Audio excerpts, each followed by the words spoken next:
O Ayom Yom do dia 24 de Adar 2 nos traz instruções técnicas sobre detalhes da nossa reza e na nossa liturgia, sobre, inclusive, intenções cabalísticas por trás de determinados trechos. Então, os ditos técnicos, nós falamos que cada um interessado pode ler na tradução da obra, e nós aqui vamos nos prender sempre aos ensinamentos, às mensagens, por isso vamos mais uma vez buscar nos acréscimos do Ayom Yom, que também foram selecionados pelo nosso Rebbe, algum ensinamento racídico para aplicação na nossa vida, no nosso dia a dia. Então, aqui o nosso Rebbe seleciona de um pronunciamento do seu sogro, do Rebbe anterior, no Farbrengen, no encontro racídico, que o Rebbe anterior disse: Tzrichim tamid ubechol davar, ladat miu adover.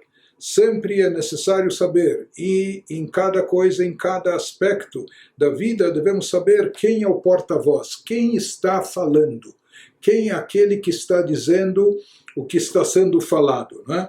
Em outras palavras, nós escutamos muitas vozes, e às vezes são vozes internas, que vêm do nosso íntimo, do nosso âmago, mas é necessário ter discernimento e saber distinguir de onde vem essa voz, quem é que está falando, quem está fazendo o pronunciamento. E como nós vamos ver, isso não é absolutamente claro, né? Isso às vezes pode confundir a pessoa. Então, será que quem está dando o conselho, né, aqui entre aspas, ou quem está falando no nosso coração, será que agora é a alma divina?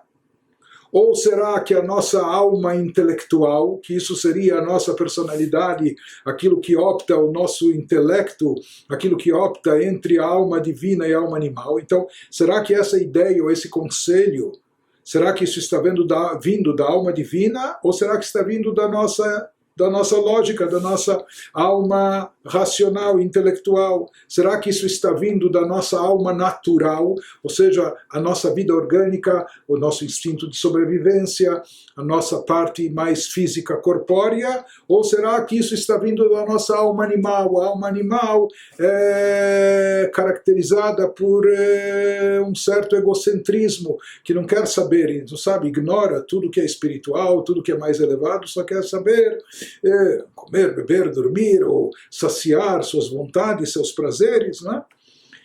Em outras palavras, assim fala o Rebbe anterior, é necessário identificar e saber identificar bem, ter o discernimento e a sensibilidade para saber perceber de quem está vindo a ideia.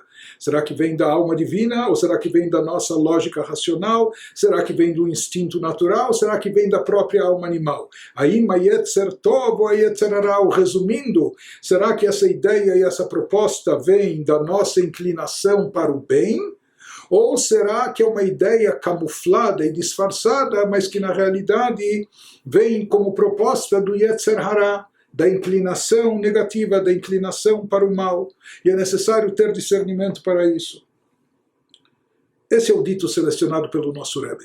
Mas quando nós nos remetemos a aquele Farbrengen, aquele encontro racídico que aconteceu na festa de Pesach, quando o Rebbe anterior pronunciou essa frase, essa mensagem, quando nós observamos aquilo, o entorno, o que ele falou antes, o que ele contou depois, então é muito interessante, ele ilustrou com uma história. Nós vamos tentar resumir essa história, mas ela ilustra muito bem esse ponto do discernimento.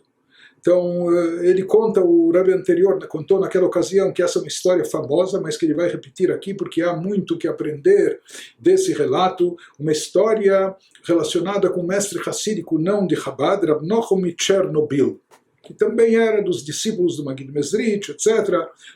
Era um famoso mestre, um Rebbe, uma pessoa muito elevada, espiritualizada, mas é sabido que ele vivia numa pobreza imensa, ele vivia, era um grande Rebbe, espiritualmente uma pessoa muito elevada, mas a situação material dele, da sua família, era paupérrima. Ele vivia em extrema dificuldade material, em grande pobreza, grande parnassá, sustento ele não tinha, era um homem espiritual, dava conselhos, ideias, enfim, às vezes ele dependia até das contribuições que os alunos deixavam voluntariamente para ele.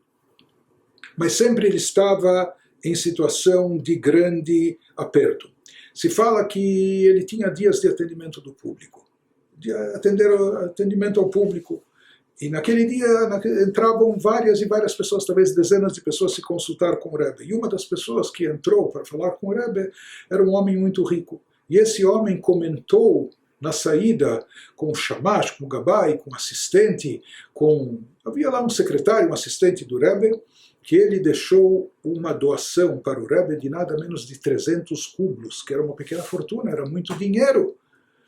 Ele confidenciou, contou para o secretário que isso ele deu para o Rebbe. Tem pessoas que davam dinheiro, pediam nefesh, para tzedakah, para o Rebbe entregar para tzedakah. E se fala que o Rebbe tinha duas gavetas, uma gaveta separadas, para distinguir bem, uma gaveta onde aqueles que davam contribuições pessoais para o Rebbe, para o uso pessoal do Rebbe, sua família, etc. Então, essa gaveta era para essa finalidade, e outra gaveta onde ficava guardado o dinheiro que era direcionado para tzedakah, fundos de caridade administrados pelo próprio Rebbe.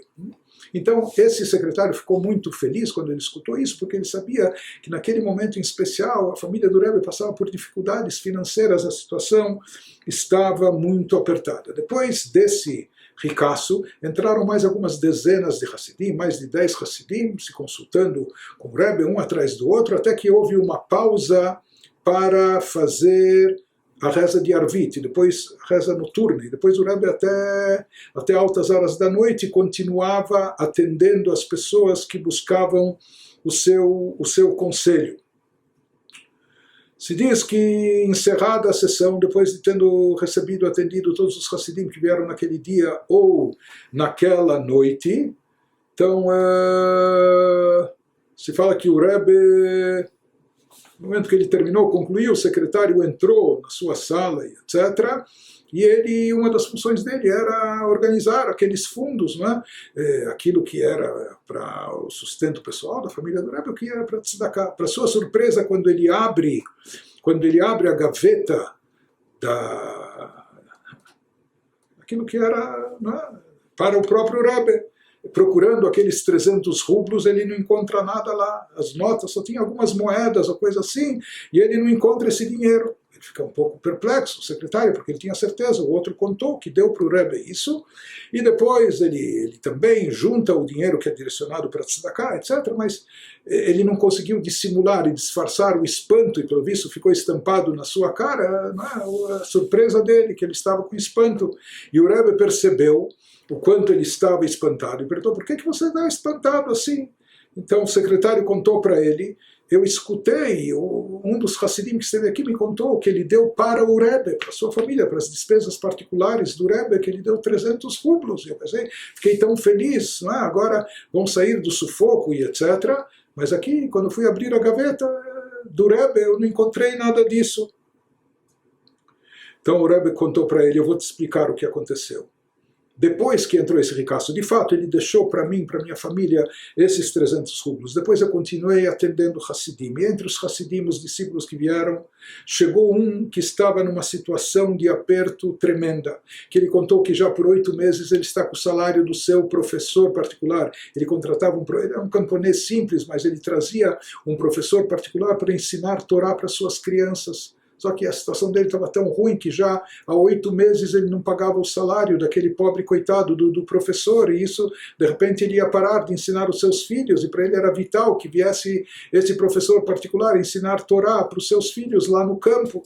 Além disso, se isso não fosse bastante, ele falou que ele estava com um aluguel, ele administrava lá uma taberna, alguma coisa, e isso pertencia a um poritz, um conde, um duque. Ele estava com o aluguel atrasado já por vários meses e correndo o risco de que o negócio fosse confiscado dele, já que ele não pagava ele arrendou e não pagava o aluguel, então isso eventualmente ia ser retirado dele. Se não bastasse, por um lado, havia uma felicidade que sua filha ficou noiva, mas por outro lado, ele se comprometeu, como todo pai que vai casar uma filha, ele precisava, se não é um dote, pelo menos, sabe, o vestido de noiva, as despesas básicas para o casamento e etc. E ele não tinha nada para isso, e o homem estava desesperado.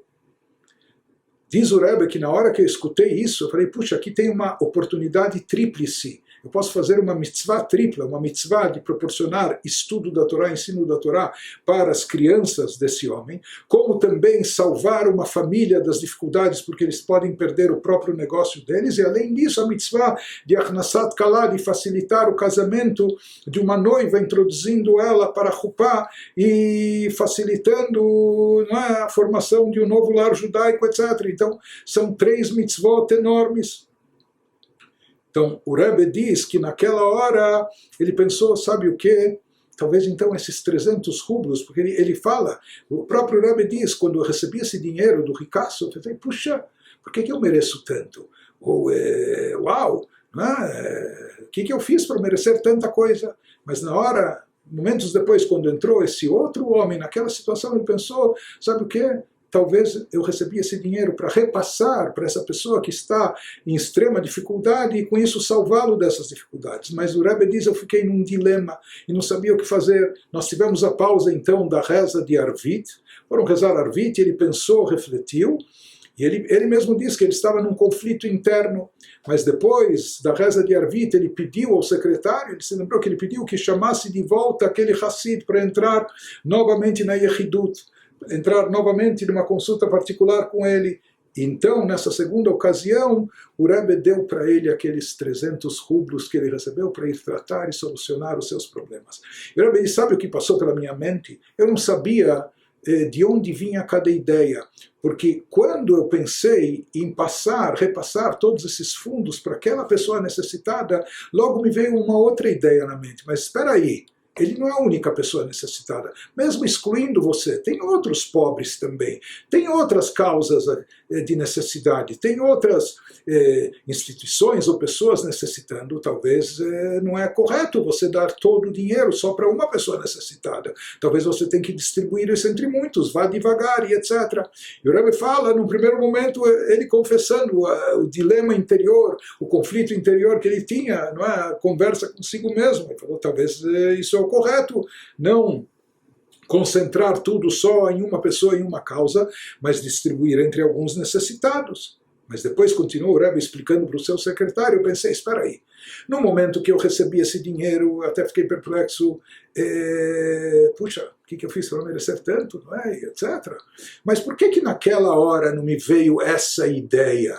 Por que instintivamente não me veio essa ideia de compartilhar entre diversos pobres e necessitados, ou de guardar 20% para mim, que já era muito dinheiro, já me ajudaria muito, e os outros 80% dividir, pulverizar entre diversas causas e muitas pessoas pobres e necessitadas. Somente depois que veio à minha mente a ideia de ajudar esse pobre coitado, esse indivíduo que estava nesse aperto máximo, que de todos os lados ele estava sendo pressionado, somente depois que me veio essa cogitação de dar os 300 rublos para ele, daí surgiu a outra ideia de, quem sabe, distribuir e partilhar e etc. Então, eu fiquei imaginando qual das ideias, qual dos conselhos está vindo do lado positivo e qual vem do outro lado disfarçado e camuflado. E o Rebbe diz que ele chegou à conclusão, se aquela ideia de compartilhar, dividir, que pode parecer muito nobre, mas se fosse uma ideia correta, ela viria espontaneamente, logo de início, logo de cara, quando o Rebbe recebeu o dinheiro, ele já deveria pensar, sabe que eu vou pegar uma parte para mim, para ajudar minha família, porque ele deu de fato para mim, e o resto eu vou dividir para tzedakah. Mas ele falou, de forma espontânea e de imediato, essa ideia não veio. Quando surgiu essa ideia, somente quando eu pensei em beneficiar esse pobre coitado, esse indivíduo que estava em extrema necessidade. Daí começou a vir o questionamento. Isso é um sinal e um indício que esse questionamento não é válido, que ele está vindo do lado negativo, só que camuflado, se disfarçando. Não, faça tzedakah de forma a maximizar e otimizar, e etc. Mas na realidade isso era um conselho que vinha do lado da inclinação negativa. Mas daqui nós vemos, o que nós aprendemos disso, que até um Rebbe, um grande mestre espiritual, era um Rebbe de inúmeros Hassidim, até ele pode sofrer desses dilemas e conflitos internos. Isso nos remete às palavras do Rebbe anterior, que nós devemos sempre saber identificar quem está sendo aqui o porta-voz, quem está emitindo a opinião, de onde vem esse parecer? Está vindo do nosso lado positivo, de fato, ou será que está sendo disfarçado e camuflado, mas na verdade está vindo do lado negativo? Então, daí vem a necessidade, ou seja, que mais do que a pessoa ser estudiosa e ser conhecedora e talvez sábio, é necessário ter o discernimento, muita intuição e sensibilidade espiritual para sempre estar percebendo, não só das vozes externas, dos conselhos de amigos, muito amigos, ou aqueles que parecem amigos ou não, mas às vezes o mais difícil é exercer esse discernimento para saber dessas vozes internas, né, que estão disputando a primazia dentro de nós, qual é a boa e adequada que a gente deve seguir e adotar.